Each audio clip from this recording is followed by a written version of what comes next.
So guys, we have Prathamesh Sonsurkar with us right now, and he's the director of White Hack OPC Private Limited. He hosts seminars, webinars, different for different groups, for corporates, for colleges, for schools. Now he's going to host seminars on what topic? What is the crucial topic that he hosts seminars for? Webinars for. And that crucial topic is extremely crucial, especially in the lockdown, because that is cyber security. Yes, Prathamesh is a cyber security expert and he's a cyber crime investigator, something which we really need today in today's world where the world is not so good, especially when it comes to cyber security. And we have a lot of OTT platforms, we have a lot of websites, we have emails, we have basically the horizon has increased when it comes to internet usage or something which we do virtually. And Prathamesh is here to guide us through this journey of how cyber crime investigation happens, how in general this process is executed. And I would love to tell you all that he has assisted Mumbai police in a particular task in the past. So he has been doing amazing work. At the same time, he has also appeared on different news channels. He has written for different newspapers on this topic. So welcome, Prathamesh, again. Very happy to have you. Thank you so much to bring me on your wonderful platform, Rohan. It's my pleasure. It's our pleasure because I think that, it's a necessity at this moment because we go out, we are careful about corona, we are careful about the fact that we have to be safe, but we are not careful right now that we also need to be careful about internet. Right now I'm Yes. talking to you on Zoom, I might share screen on some other app, or be using the email, be using OTT, be using Instagram or any other app for that instance, and then you need to be secure when it comes to that. You need to wear a mask over there also, right? Yeah. Yes. So before we actually venture into the questions or the doubts or the knowledge, can you give us a very small introduction about your educational qualification and how you ventured into this career, or I should say this vocation of cybercrime investigation? Okay. So the thing is like in my BSc, I was pursuing bachelor's in information technology, and while going for the masters, I happened to came across this word as ethical hacking. And this raised a question in mind ki hacking and that too ethical, like isn't it kind of an irony? How can hacking be ethical? So and I was like a kida only, like technology kida. I would always love to explore the drawbacks of a particular technology, or what we can call it as vulnerabilities, which every platform has it. So then while pursuing masters, I happened to came across this ethical hacking, and I loved that module in my masters, and that's when I decided to pursue my career in ethical hacking. So I completed my ethical hacking from EC Council, and there are various certification courses which are globally accredited as well as local as well. Then I started, to be on a franker note, there is no such finite degree of ethical hacking. It's based all on your skill set, how you perform your hacking and how you prove it to your client. So in that way, I started my journey in ethical hacking. And meanwhile, I came across one of my friend. I still remember her name, but I won't take it. So it was like her, one of the video was being uploaded on a pornographic website. And then I happened to accompany her to police station regarding filing the case and everything, because she had no one from this technical field. So she told me, can you just assist me and all? So when we assisted the police, they told to write down everything us and all the protocols and all the whereabouts. And meanwhile, I just interrupted and told them ki I might be of a little help to find out that particular person. So about his location at real time. So making use of steganographic concept, that is nothing but, say for example, I sent you one attachment, and when you just click click on that attachment and open that image, automatically your geographical location gets reloaded on my platform. This is the one of the type of hacking, so which I did in a ethical way, helping the law enforcement body. So in that way, we were able to snatch the victim as well as the target, basically. And in that way, we solved that case. And then he brought the videos and everything. And at that time, the officers there around told me, if you have this kind of knowledge, so then why don't you pursue cyber crime investigation expert module? So then as like I am always happy, so I stepped the ladders from ethical hacking to cyber crime investigating. So then I pursued my cyber crime investigation from Asian School of Cyber Law, and then post and pursuant to that, I started working with many of the companies in which I used to help them in retrieving, like when a particular crime happens, to trace down the footprint. That's all of cyber crime investigation comes into picture, or what we call it as forensic analysis. So how that particular thing has happened, what is scope of that particular hack, are we able to gain something from that, what we can what is being hacked, or how we can trace down that particular target. So that's all this is all about. And eventually, looking to the progress, the NCIB, that is the National Crime Investigation Bureau, happened to offer me a state on a voluntary basis, happens to offer me a state investigating officer degree. So then, yes, I am a state IO officer of Maharashtra Cyber Cell with CIB, and in that way, the journey actually began in this field. Wow. So yes, that's the amazing. journey is all about. That's seriously inspiring. That is seriously very interesting, because that is not what this is unheard of. Okay, I'll be very frank with you. I have a lot of friends, but you're the first one who is actually into this cybercrime stuff. You know, we talk a lot about this, but then ethical hacking and all this. Okay, another that brings to this point. You know, ethical hacker, you told us, but there is one more interesting point in your resume, that is social engineering expert. Now, can you elaborate what that is all about? Oh, definitely. Actually, I would like to point it out that as you grow, the particular industry becomes saturated. That is the digital marketing ka basics. So in the hacking industry also, hacking has an industry of its own, where particular tool sets or technology eventually becomes saturated. The hackers try to implement new platforms or ways in which, innovative ways, I would say, in which they try to implement hacking. So now social engineering is nothing but analyzing human behavior. It's purely analytical, and it is inbuilt in our own system, like you and me, from childhood. Say, for example, what we call it, like suppose if you're if a child and a mom, case of child and a mom, a child cries to buy a particular toy from mom, and he starts crying, or anything it might be, or he does a kind of a emotional blackmailing to the mom, ki I want that particular toy right now. So that is nothing but social engineering. So this is one simple day-to-day example of social engineering which you implement from your childhood.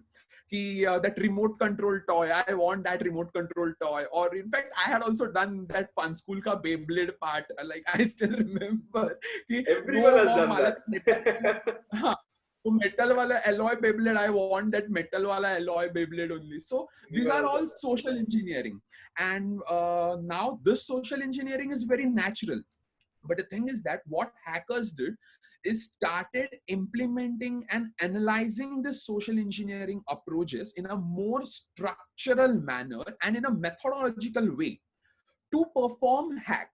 Say, for example, now in this social engineering, it's nothing like I am talking with you, and while talking to you only on a human interaction, what we can call this, I might try to gain information about you, about your personal life. And now a question might arise, how exactly these all things are interrelated? Simple. now I want to, my first target, now what we call it as, my first LOD would be to gain your password or to your privilege access. How am I going to get privilege access of Rohan Fanse? So is that by having a conversation with him, by checking out his social media profiles, his likes, his dislikes, and his eventualities, where he's inclining, whose name he's repeating, or a particular place which he's repeating a lot. And in that way, I would create a structural methodological approach, what we call it as Maltigo analysis. So I'll perform a Maltigo analysis on Rohan Fanse, trying to know more information. Like this happens from your end only. Now, this social engineering is a concept where a victim himself provides information to a hacker in an unknowingly format. Like I'll retrieve password from you only without you knowing that you have eventually given up the password to me. So in the same way, like now say for example, Rohan, so talking of password, or we tend to have password which we remember. You agree to that point? Absolutely. We tend to keep a referential password, right? Am I Absolutely. correct? So and we do not keep our password, say for example, more than 10 characters or 12 characters. Moreover, It's no, yeah. going to range between less than 15. Like even say for example, you two, while saving a password, I don't think so your password will be more than 15 characters, because it would be No. very difficult to, Remember. right? Correct. Yeah. Yeah, exactly. So you two won't be having a such long password of 15 characters, correct? Correct. Exactly, that's what all social engineering is all about. Right now, in front of the audience, you apparently declared that your password character is not more than 15 characters. So what you did is that you saved my trouble of permutation and combination to gain your password of more than 15. Now, how am I going to set the trigger to hack your password? I'll just put query-fire entries of all the possible combinations which will be less than 15 characters.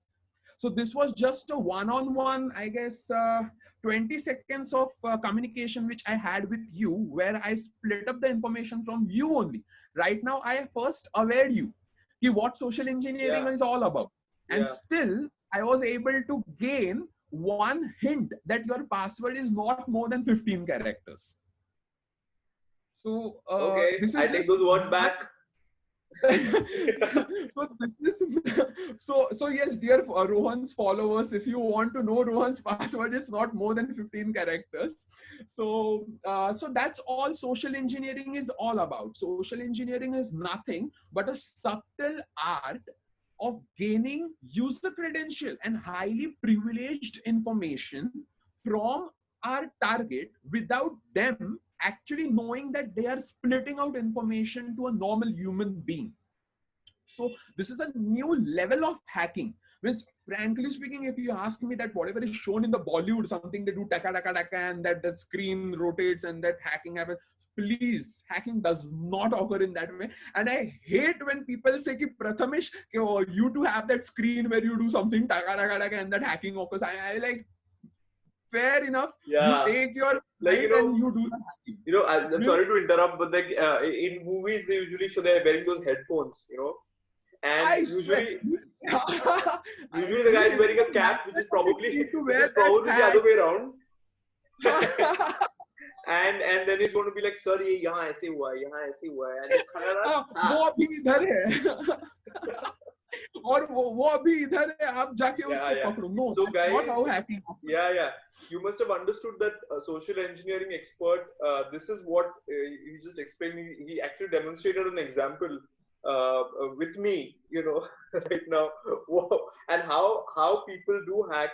And just in my other sessions, I've cleared off certain myths surrounding other topics, and over here we have cleared off the myths surrounding ethical hacking, about what hacking is all about, and how people do hack through cyber platforms.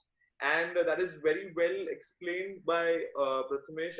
We have definitely learned something new about hacking, at least on a very hypothetical way.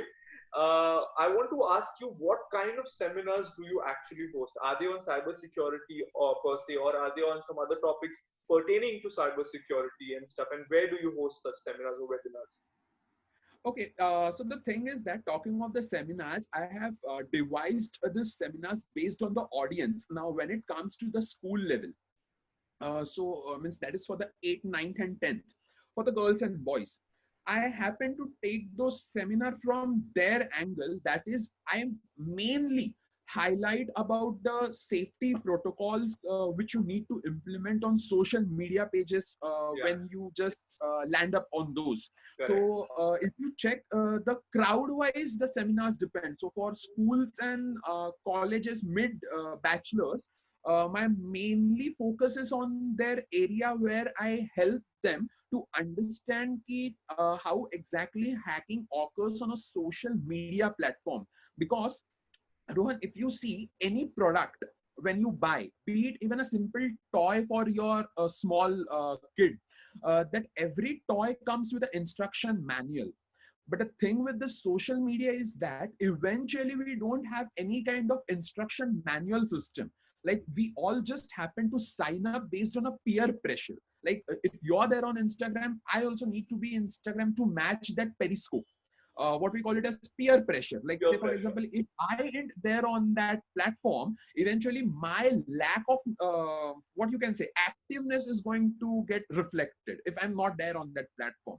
But and the reason being, everyone tries to go in that flow and just sign up and start using social media like anything, not knowing the pros and cons of each and every platform.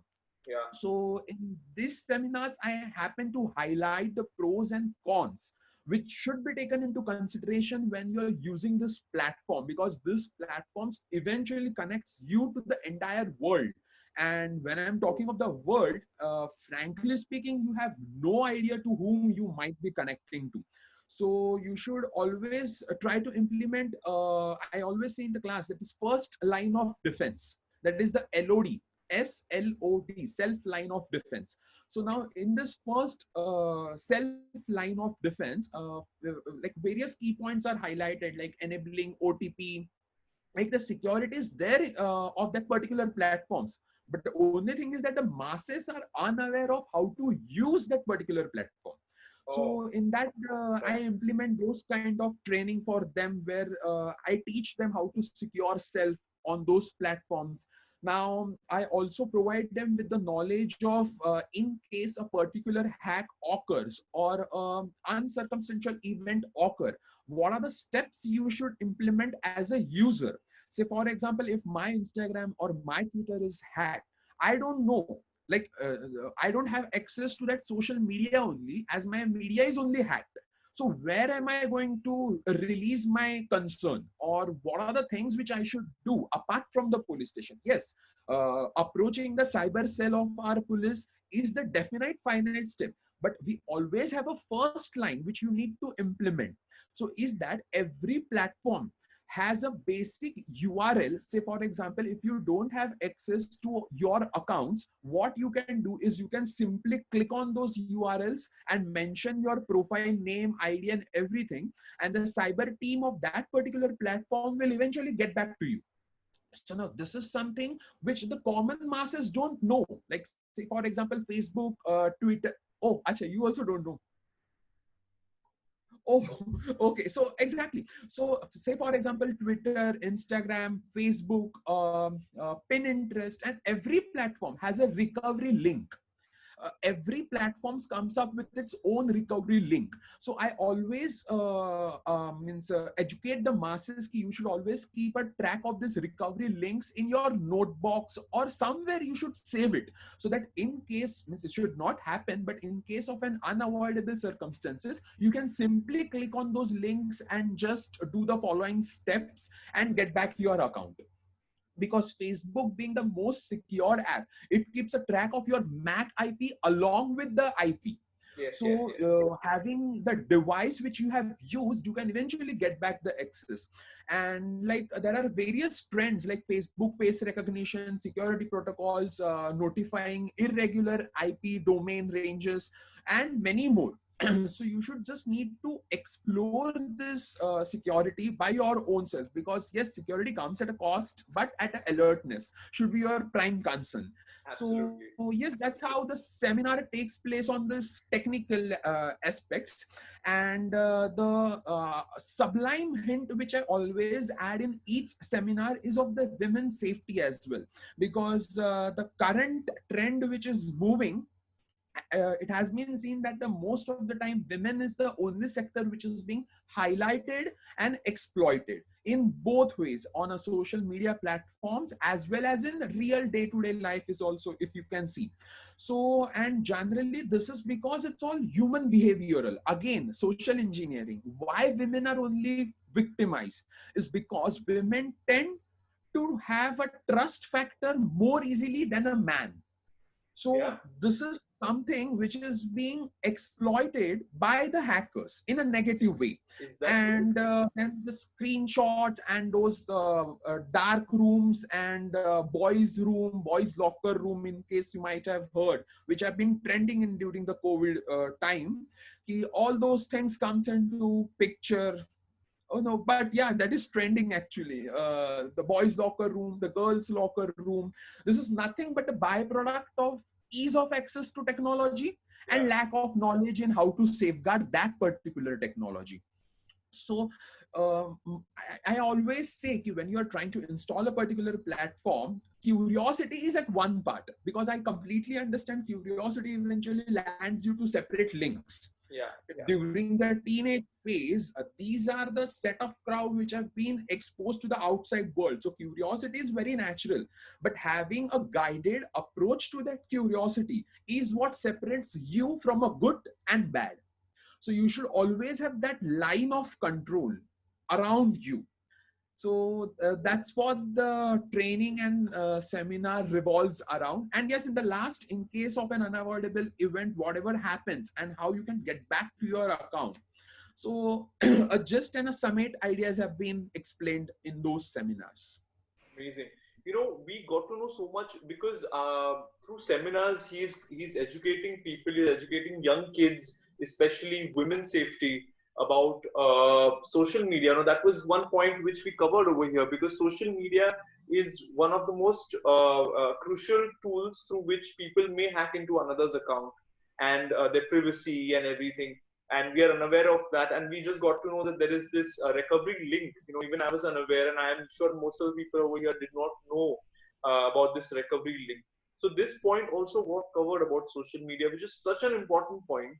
And if you are teaching this to young boys and girls today through seminars, through webinars, or even, I won't say young girls and boys, but any people in any age group, then that is absolutely necessary. We must be educated regarding social media health. And that being said, speaking of social media, I also want to go into this zone of OTT, which is very new at the moment. Netflix or Amazon Prime, Hotstar, Z5, innumerable, the list goes on. And we all, of course, let's admit it, all of us love viewing content on all these OTT platforms. But can you explain to us what are the threats when it comes to OTT platforms, or I should just say, what precautions we must take before we sign in or while we use these platforms? Sure.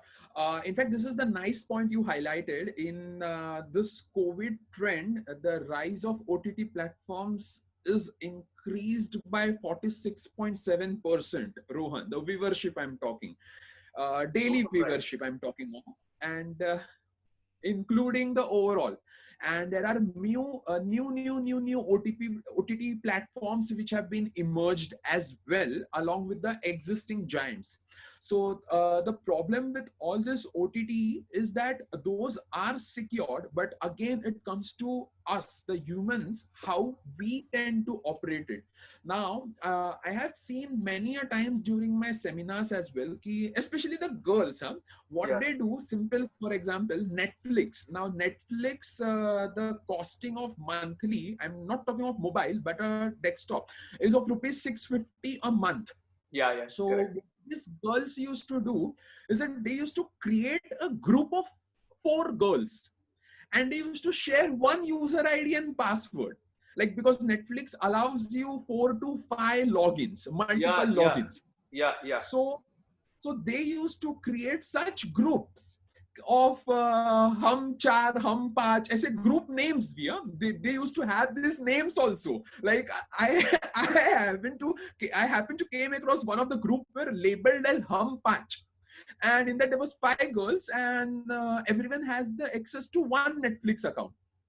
Now I asked this, what was the need of coming across this? So it's simple, sir. 650 divided by 5. हम लोग को महीने में इतना पड़ता है ना Netflix. I be like, this is something But business. I'm So sorry to interrupt. I'm sorry to interrupt. This is exactly what now you're telling this to us. Right now you're telling me, you're telling other people. But otherwise, as a layman, I'm unaware. Ki aise bhi, because I'm going to see in an economic way. I'm going to see that it's going to be divided, because as it is, so many logins are allowed, so many accounts are allowed on Netflix. And come on, let's admit it, Netflix is a bit expensive as compared to other OTT platforms.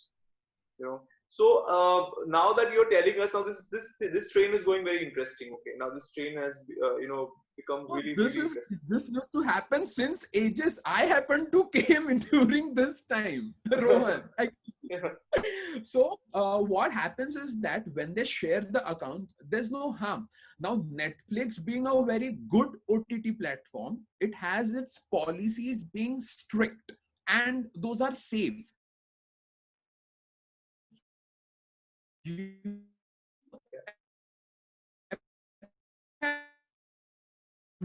no